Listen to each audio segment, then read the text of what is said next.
देखो हम तुम लोग को पढ़ा रहे हैं पिछले क्लास से नरेशन, जिसको हम लोग direct speech to indirect speech कहते हैं। जब भी आता है बता दिए हैं कि जब भी चेंज करने आएगा दिया रहेगा चेंज इनटू इनडायरेक्ट स्पीच। अब हम बात करते हैं कि नरेशन जब बनाते हैं हम लोग या डायरेक्ट से इनडायरेक्ट स्पीच बनाते हैं तो रिपोर्टिंग क्लॉज या रिपोर्टेड स्पीच दो भाग में सेंटेंस बटा रहेगा, ये बोलने वाला और बोली गई बात। पिछले क्लास में ये भी बता दिया हो सकता है कि रिपोर्टेड स्पीच पहले रहे रिपोर्टिंग क्लॉज बाद में रहे, लेकिन जब को सीधा करके ही लिखना है।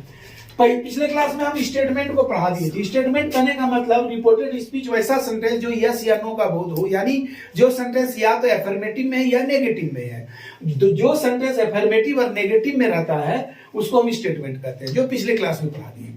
आज हम पढ़ाएंगे तुम लोग को ये रिपोर्टेड स्पीच अगर क्वेश्चन हो, क्या हो, क्वेश्चन में हो। क्वेश्चन का मतलब प्रश्न, जिसके सेंटेंस के अंत में क्वेश्चन मार्क लगा रहता है।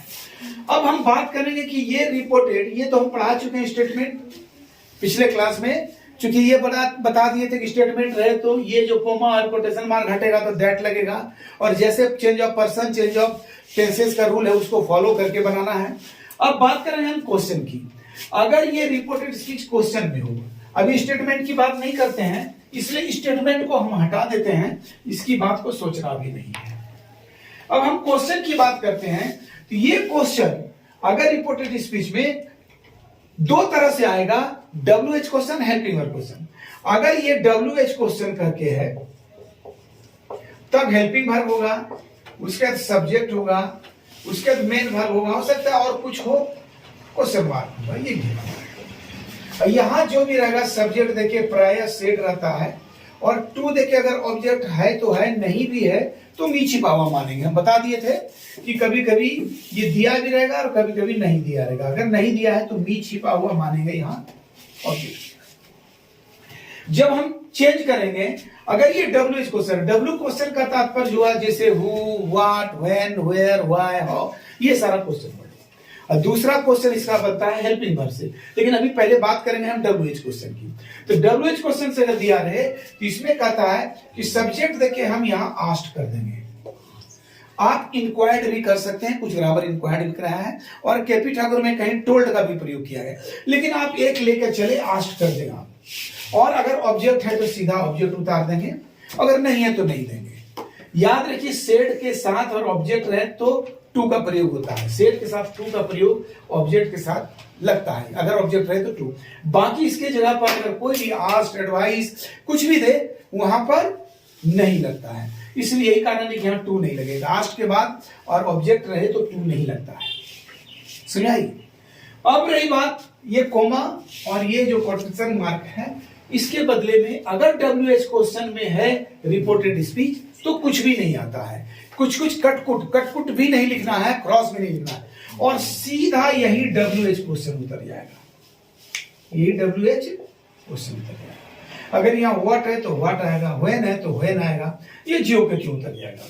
यहां हम बता दिए पहले, फिर एक बार देखिए कि अगर ये रिपोर्टेड स्पीच WH क्वेश्चन में है, बात कर रहे थे क्या, ये अगर WH क्वेश्चन में है ये रिपोर्टेड स्पीच तो ये कोमा और कोटेशन मार्क में कुछ नहीं लगेगा, सीधा ही आ जाएगा। अब रही बात यहां पर जो सब्जेक्ट है, ये सब्जेक्ट पहले आएगा और ये हेल्पिंग वर्ब बाद में आएगा। लेकिन याद रखिएगा ये सारा नियम का पालन करते हुए, अगर ये सब्जेक्ट नाउन में है तो सेम उतरेगा, प्रोनाउन है तो वैसे ही चेंज होगा, फर्स्ट पर्सन सब्जेक्ट में, सेकंड पर्सन ऑब्जेक्ट में, थर्ड पर्सन नो चेंज। वो जो फॉलो करते हैं पूरे नियम के साथ बदलते हुए यहां बदलेगा।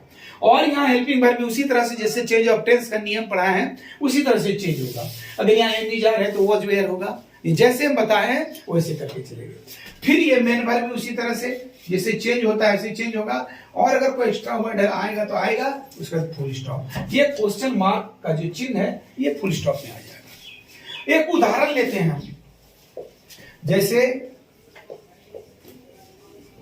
शी सेड टू मी, दे दिया जैसे व्हाट आर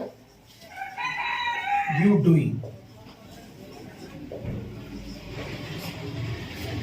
उसने मुझसे कहा तुम क्या कर रहे हो। अब इसको जब इनडायरेक्ट स्पीच चेंज करेंगे तो सी यहाँ सेट के लिए अभी तुरंत बताएं कि आस्ट कर देंगे और सीधा मी आ जाएगा, टू हट जाएगा कि सेट के साथ ही टू लगता है, बाकी किसी के साथ नहीं लगता।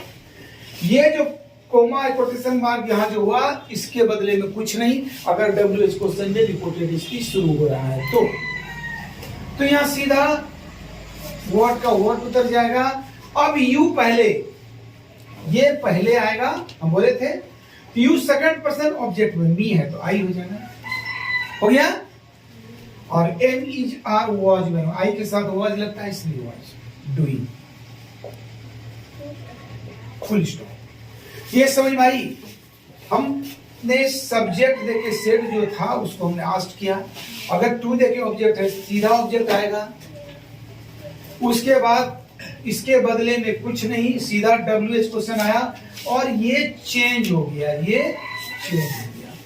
ये यू यहां आएगा बदल के और आर भी बदल कर यहां उलट पुलट होगी, क्योंकि जब क्वेश्चन में रहता है तभी ये हेल्पिंग वर्ब उसके साथ लगा रहेगा, अगर क्वेश्चन में नहीं है तो हेल्पिंग वर्ब नहीं लगा रहेगा। जैसे उदाहरण के तौर पर हम कहते हैं कि इसमें अंतर क्या है। जैसे कह दिया जाए कि ए और बी दो लड़का है, ए कह रहा है कि तुम कहां जा रहे हो, तो क्या कहते हैं, वेयर आर यू गोइंग। अब बी जवाब देता है where you are going, where you are going, full stop. इसका मतलब वो ए पूछ रहा है बी से कि वेयर आर यू गोइंग, तुम कहां जा रहे हो, तो बी कह रहा है वेयर यू आर गोइंग, जहां तुम जा रहे हो।